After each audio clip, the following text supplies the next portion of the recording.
Om Swastiastu.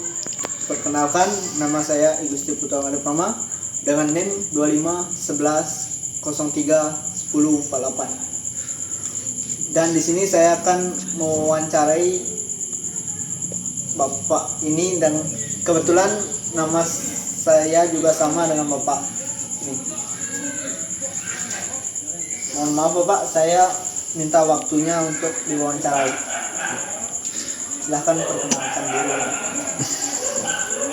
Sebelumnya Om Swastiastu, perkenalkan nama saya Angga.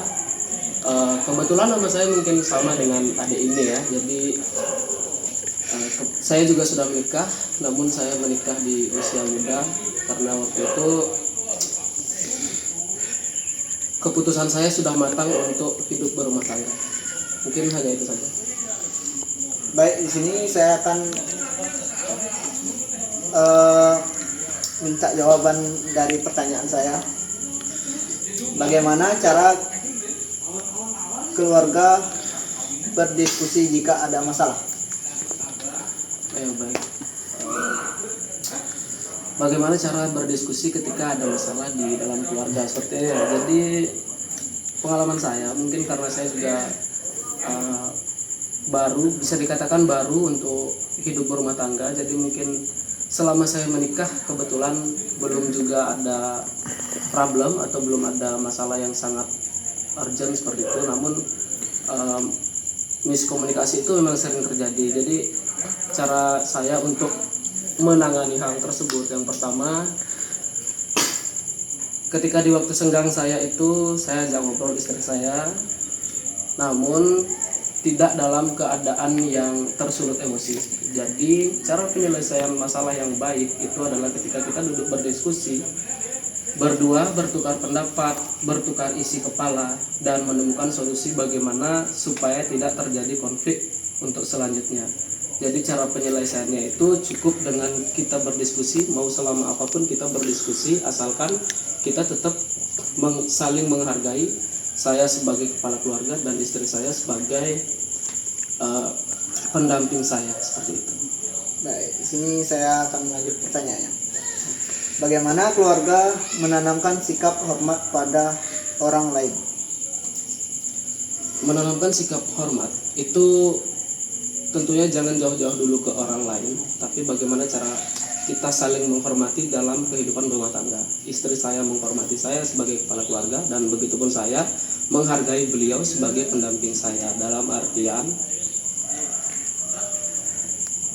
semua keputusan itu harus diambil secara bersama, tidak dengan keputusan kita sendiri, seperti itu. Nah, untuk ke orang lain, mungkin contoh kecilnya itu dengan cara tidak mengusik hidup orang lain. Jadi cukup kita fokuskan untuk kehidupan berumah tangga kita saja tanpa melibatkan adanya orang lain atau tanpa mengusik rumah tangga orang lain. Itu salah satu cara untuk hidup berdampingan dengan orang lain, seperti itu. Terima kasih. Nah, saya lanjut ya. Seberapa sering keluarga menghabiskan waktu ngobrol santai bersama? Cukup sering ya, cukup sering, bahkan di kehidupan sehari-hari pun cukup sering juga.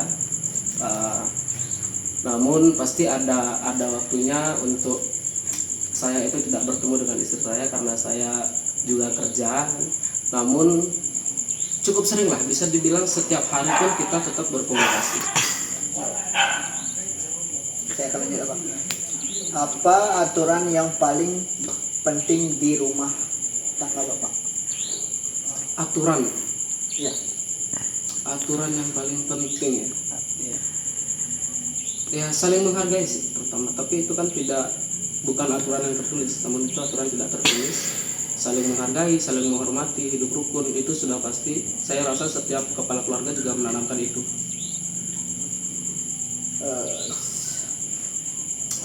Saya lanjut ya Pak. Kegiatan apa yang paling sering dilakukan bersama? Kegiatan yang paling sering dilakukan bersama apa ya? Kehidupan sehari-hari itu sebenarnya tidak sespesifik itu harusnya ya. Cuman ya makan bersama itu sudah menjadi rutinitas saya sebagai sebagai warga yang sudah berkeluarga.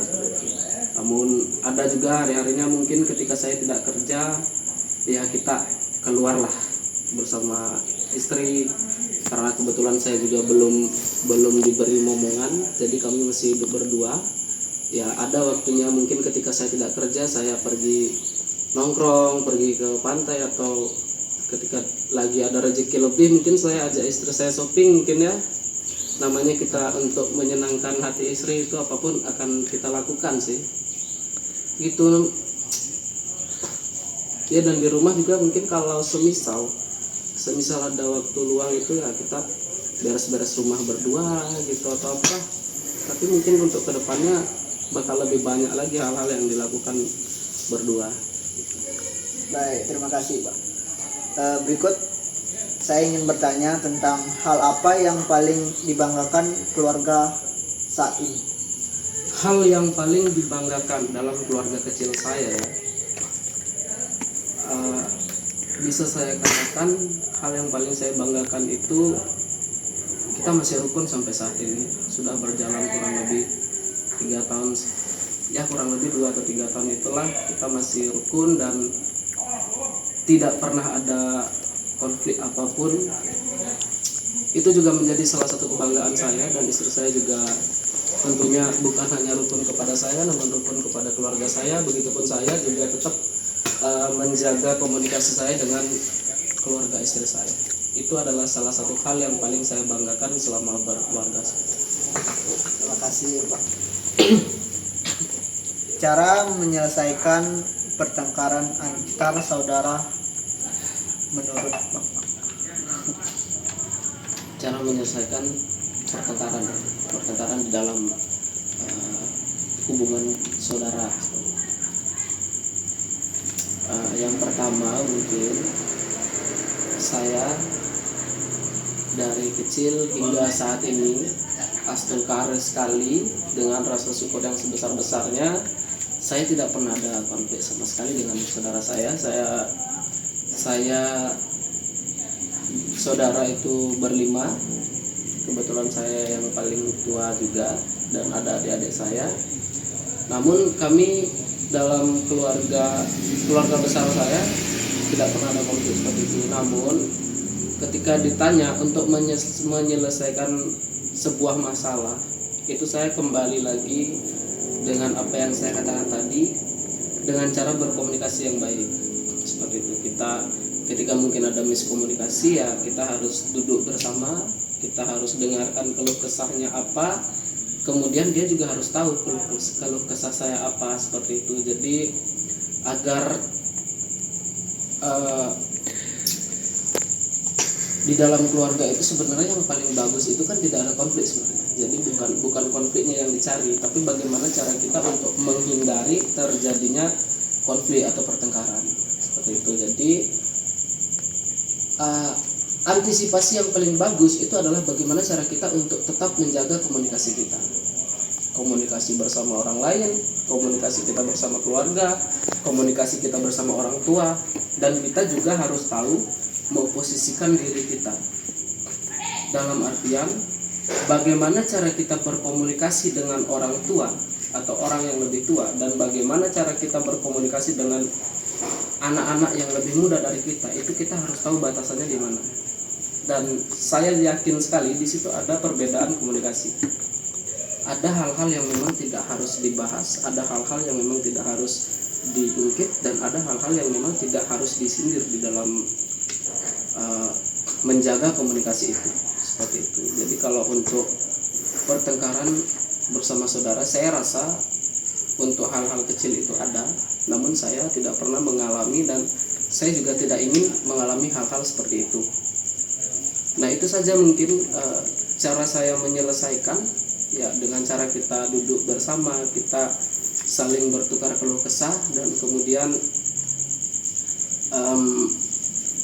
mulai dari situ kita harus bisa memperbaiki diri, berbenah diri, bagaimana cara kita untuk memperlakukan orang-orang di sekitar kita. Mungkin itu saja. Baik, terima kasih Pak. Baik, ini pertanyaan yang terakhir. Mungkin karena Bapak belum punya anak itu ya. Iya. Nah, menurut Bapak ini aja, bagaimana keluarga memotivasi anak jika malas belajar? Menurut itu juga menjadi PR sebetulnya untuk saya di kehidupan saya nanti. Setelah saya punya momongan nanti mungkin bakal terjadi juga hal-hal seperti itu, karena saya sendiri mengalami waktu saya menjadi anak-anak juga saya malas belajar kan seperti itu. Namun ada beberapa hal-hal yang masih saya ingat sampai saat ini, dengan bagaimana cara orang tua saya mendidik saya sehingga saya bisa berbicara dengan adik saat ini. Itu tentunya tidak lepas dari didikan orang tua saya kan. Nah, mungkin ketika nanti saya sudah punya momongan atau saya sudah punya anak yang sudah bersekolah, mungkin saya akan sedikit tidaknya mengikuti trik dari orang tua saya. Bagaimana orang tua saya mendidik saya, maka itu pula yang saya gunakan untuk mendidik anak-anak saya nanti. Namun ada beberapa perbedaan, karena